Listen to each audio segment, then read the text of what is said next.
সবাইকে জয় যিশু। আমাদের মহান প্রেমময় পিতা প্রভু যিশু খ্রিস্টের নামে আমি সবাইকে স্বাগত জানাই।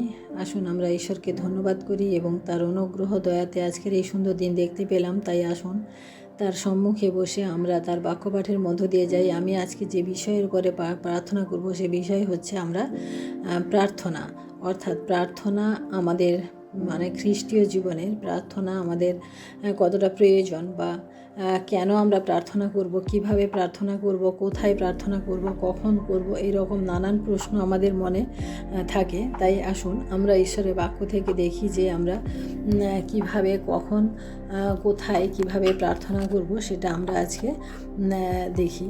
অর্থাৎ আমাদের প্রার্থনা করা হচ্ছে যে কে প্রার্থনা করতে পারে। আমরা যদি দেখি মথিলিখিত সুসমাচার তার 6 অধ্যায় 9 পদে দেখি যে এখানে প্রভু যীশু তার শিষ্যদেরকে বললেন যে তোমরা এই মতো প্রার্থনা করো যে হে আমাদের স্বর্গস্থ পিতা, তোমার নাম পবিত্র বলিয়া মান্য হোক। অর্থাৎ এখানে আমরা দেখি যে হে আমার স্বর্গস্থ পিতা, অর্থাৎ স্বর্গস্থ পিতাকে যারা পিতা রূপে স্বীকার করেছে, যারা তাকে প্রভু হিসেবে নিজের পিতা হিসেবে যারা মনোনীত করেছে, যারা মনে স্থান দিয়েছে যে পিতা হিসেবে, তারাই কেবলমাত্র প্রার্থনা করতে পারে। আমরা বাক্য অনুযায়ী তাই দেখলাম যে তারা প্রার্থনা করতে পারে, অর্থাৎ পিতা এবং পুত্রের সম্বন্ধ যাদের মধ্যে রয়েছে তারাই প্রার্থনা করতে পারে।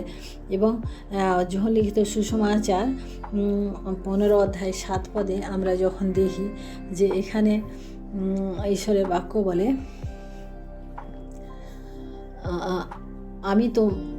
তোমরা যদি আমাতে থাকো এবং আমার বাক্য যদি তোমাদিগতে থাকে, তবে তোমাদের যাহা ইচ্ছা যাচনা করিও তোমাদের জন্য তাহা করা যাইবে। অর্থাৎ যারা প্রভুতে থাকে, অর্থাৎ যারা ঈশ্বরের সাথে সম্বন্ধ রেখেছে, যাদের সাথে ঈশ্বরের একটা সম্বন্ধ রয়েছে তাদের, অর্থাৎ যাদের সাথে ঈশ্বরের একটা যোগসূত্র রয়েছে, কাদের রয়েছে? যারা প্রভুকে বিশ্বাস করে, যারা তার বাক্য অনুযায়ী চলে, যারা তার পথে নিজেদের জীবনকে এগিয়ে নিয়ে চলেছে, তারাই কেবল প্রার্থনা করা উপযুক্ত হিসেবে আমরা দেখি। আমরা মথিলিখিত সুসমাচার তার 7 অধ্যায় আমরা 7 পদে দেখি, এখানে বলে যাচনা করো দেওয়া যাইবে, অন্বেষণ করো পাইবে, দ্বারে আঘাত করো তোমাদের জন্য খুলিয়া যাইবে। অর্থাৎ আমরা বিশ্বাসের সহিত যদি আমরা কিছু যাচনা করি আমরা পিতার কাছে, কারণ এই প্রার্থনা হচ্ছে এমন একটি জিনিস যে পিতার সাথে আমাদের একটা সম্বন্ধ, যেখানে আমরা আমাদের মনের কথাগুলি আমরা পিতাকে আমরা বলতে পারি। সেই জন্য বলছে যে যাচনা করো। আমরা যদি পিতার কাছে চাই তাহলে আমরা পাবো। এবং আমরা কিভাবে প্রার্থনা করব, আমরা দ্বিতীয়ত দেখি যে আমরা কিভাবে প্রার্থনা করব। আমরা বিশ্বাসে প্রার্থনা করব। প্রার্থনা আমাদের বিশ্বাসে হওয়া উচিত। আমরা মথিলিখিত সুসমাচার তার 21 অধ্যায় 22 পদে 21 অধ্যায় 22 পদ পাঠ করলে আমরা দেখতে পাবো যে বিশ্বাসের সহিত আমাদের প্রার্থনা, যা কিছু আমরা করব বিশ্বাসের সহিত। আর তোমরা প্রার্থনায় বিশ্বাসপূর্বক যা কিছু যাচনা করিবে সে সকল পাইবে। অর্থাৎ বিশ্বাসের সহিত আমাদেরকে প্রার্থনা করা উচিত। যাকব তার 1 অধ্যায় 6 পদে আমরা দেখি যে সন্দেহ না করে আমাদেরকে প্রার্থনা করতে হবে, যে প্রার্থনা করার সময় আমাদেরকে কোনো সন্দেহ করা যাবে না।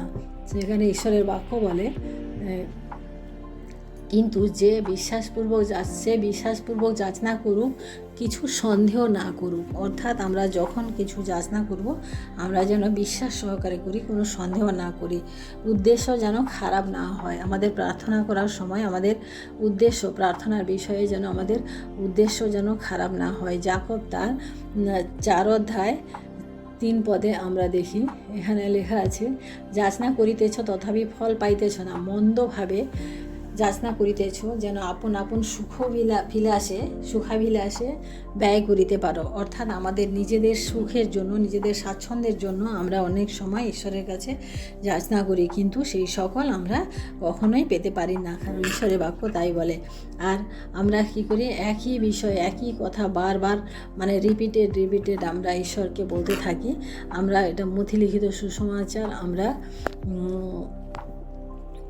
মথিলিখিত সুসমাচার তার 6 অধ্যায় আমি 7 পদে এখানে পাঠ করব। আমরা এখানে ঈশ্বরের বাক্য বলে, আর প্রার্থনাকালে তোমরা অনর্থক পুনরুক্তি করিও না, যেমন জাতিগণ করিয়া থাকে, কেননা তাহারা মনে করে বাক্য বাহুল্যে তাহাদের প্রার্থনা উত্তর পাইবে। অর্থাৎ আমরা অনেক সময় দেখি যে আমরা একই কথা বারবার চিৎকার করে করে প্রার্থনা করি, লোককে শুনিয়ে শুনিয়ে প্রার্থনা করি, কিন্তু এখানে বলা হয়েছে যে অনর্থক পুনরুক্তি করিও না, এবং বাক্য বাহুল্যে তোমরা প্রার্থনার উত্তর পাইবে বলে এটাও কোনোদিন আশা করো না।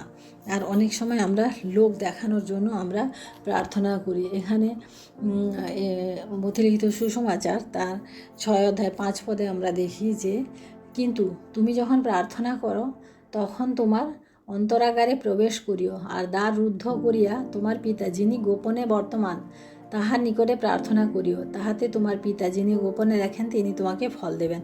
অর্থাৎ আমাদের প্রার্থনা করা লোক দেখানোর জন্য যেন না হয়, এবং আমরা প্রার্থনা করব কিভাবে, নম্রতার সাথে প্রার্থনা করব। আমাদের যেন প্রার্থনা আমাদের কোনো দাম্ভিকতা নয় যে আমি প্রার্থনা করতে জানি, আমি অনেক কিছু পারি, সেই ধরনের আমাদের জন্য মেন্টালিটি না থাকে। আমরা লোকলিখিত সুসমাচার তার 18 অধ্যায়ে আমরা 9 পদে পাই, যেখানে ঈশ্বরের বাক্য বলে, আর যাহারা আপনাদের উপরে বিশ্বাস রাখিত মনে করিত যে তাহারাই ধার্মিক এবং অন্য সকলকে হেয় জ্ঞান করিত, এমন কয়েকজনকে এই দৃষ্টান্ত কহিলেন। অর্থাৎ এখানে বলা হচ্ছে যে প্রার্থনা আমাদের ঈশ্বর তখনই গ্রাহ্য করবে যখন আমরা নম্রভাবে ঈশ্বরের কাছে কিছু যাচনা করব, কারণ নম্রতা সহকারে ঈশ্বরের কাছে না আসলে ঈশ্বর সেই প্রার্থনা শোনেন না। কারণ ঈশ্বর সবসময় চান যেন আমরা নম্রতার মধ্য দিয়ে থাকি। আমরা গীত সংগীতা তার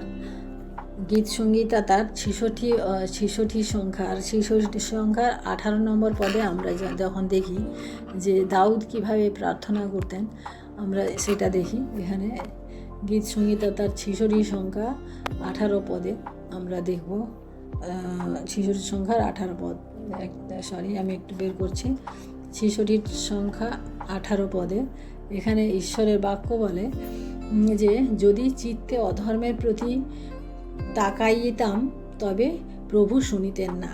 অর্থাৎ আমাদের পাপ থেকে দূরে থাকতে হবে। প্রার্থনা আমরা তখনই ঈশ্বরের কাছে করতে পারবো, বা তখনই ঈশ্বর আমাদের প্রার্থনা শুনবেন যখন আমাদের মনে কোনো পাপ থাকবে না, আমাদের হৃদয়ে কোনো পাপ থাকবে না, তখন তিনি প্রার্থনা শুনবেন। আমরা কখন প্রার্থনা করতে পারি? আমরা নিরন্তর প্রার্থনা করতে পারি, সর্বদা প্রার্থনা করতে পারি। আমরা প্রথম থেসলোনিকীয় তার 5:17 পদে পাঠ করি, যে সেখানে বলা হয় যে সতত অবিরত প্রার্থনা করো। এখানে আমরা দেখি প্রথম থেসলোনিকীয় তার 5 অধ্যায়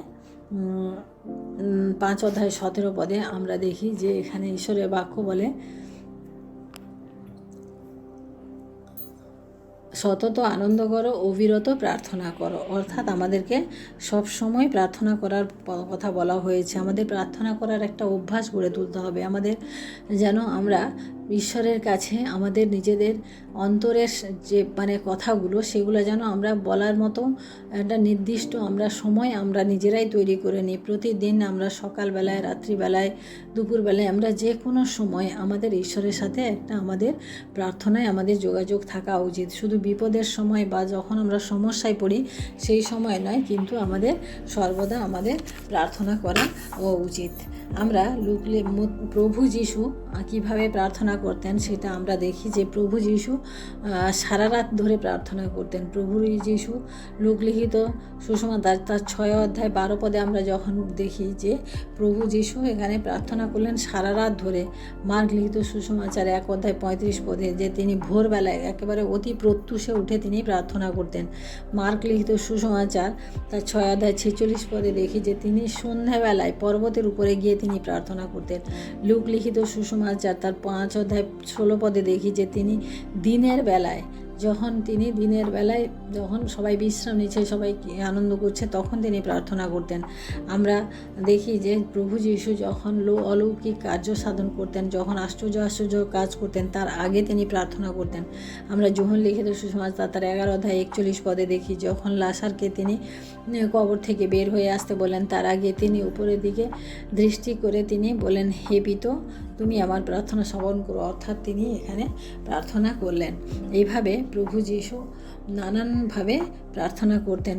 তাই প্রিয় ভাই বোনেরা, আমরাও আমাদের জীবনের মানে প্রার্থনার যে সময়টা আমরাও যেন একটা নির্দিষ্ট সময় করে নিই, কারণ প্রার্থনা আমাদের জীবনে আমাদেরকে নিজেদের আত্মিক বৃদ্ধি, নিজেদের পারিবারিক জীবন সমস্ত কিছুকে আমাদের সুরক্ষা করার জন্য আমাদেরকে প্রার্থনা করতে হবে।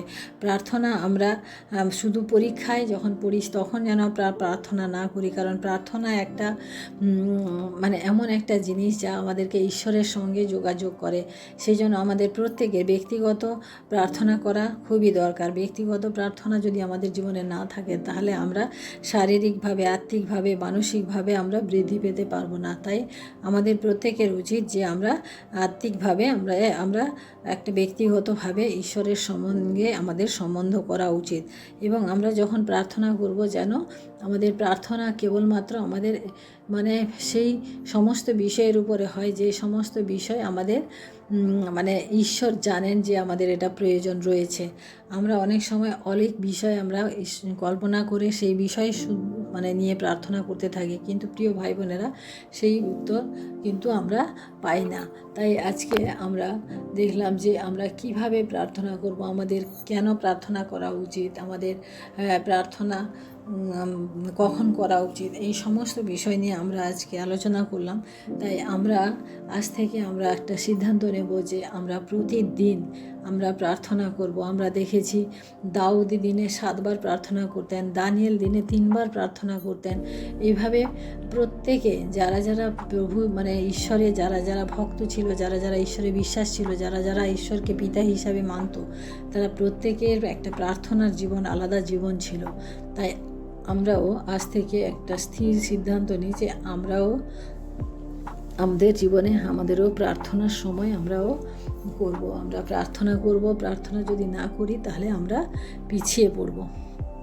তাই আসুন আমরা ঈশ্বরকে ধন্যবাদ দিই এবং আমাদের প্রার্থনার বিষয়গুলি আমরা ঈশ্বরের কাছে জানাই।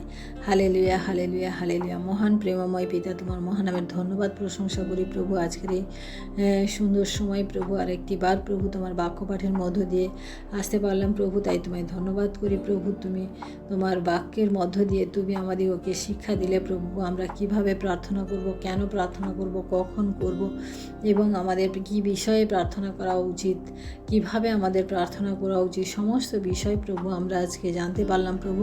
তাই তোমায় ধন্যবাদ করি প্রভু গো, যে আমরা যেন প্রতিদিন প্রতিনিয়ত প্রভু গো আমরা যেন নিজেদের জীবনে আমাদের প্রার্থনার একটা বিশেষ সময় যেন আমরা বের করে নিতে পারি, কারণ শয়তান আমাদের চায় সব সময় যেন আমরা ব্যস্ত থাকি, সব সময় যেন আমরা ঈশ্বর থেকে দূরে থাকি। কিন্তু প্রভু তুমি জানো প্রভু, তোমার সন্তানেরা যারা তোমাকে পিতা হিসেবে গ্রহণ করেছে, যারা তোমাকে মুক্তিদাতা হিসাবে স্বীকার করেছে, তাদেরকে তুমি সর্বদাই তুমি চাও যে তারা সর্বদা তোমার সাথে তাদের সম্বন্ধ রাখুক। তাই প্রিয় পিতা, তোমার কাছে ধন্যবাদ করি প্রভু গো, তুমি আজকের এই সময় প্রভু আমাদের প্রত্যেককে তুমি আশীর্বাদ করো, যেন আমরা প্রতিনিয়ত প্রভু গো প্রার্থনার বিষয় হিসেবে প্রভু প্রার্থনার সময় আমরা বের করে আমরা প্রার্থনা করতে পারি এবং আমাদের নিজেদের আত্মিক জীবন এবং আমাদের শারীরিক মানসিক জীবন এবং আমাদের পারিবারিক জীবনকে আমরা বৃদ্ধি করতে পারি। ধন্যবাদ করি প্রভু, আমাদের সমস্ত ভুল ত্রুটি অপরাধ তুমি ক্ষমা করো, আমাদের সঙ্গে সঙ্গে থাকো, আশীর্বাদ করো। সমস্ত কিছু তোমার চরণে রেখে এই বিনতি প্রার্থনা চাই আমাদের মুক্তিদাতা ত্রাণকর্তা প্রভু যীশু খ্রিস্ট তোমারই নামে, আমেন। সবাইকে জয় যীশু। সবাই ভালো থাকবেন, সুস্থ থাকবেন। আজকের দিনটি সবার শুভ হোক। জয় যীশু।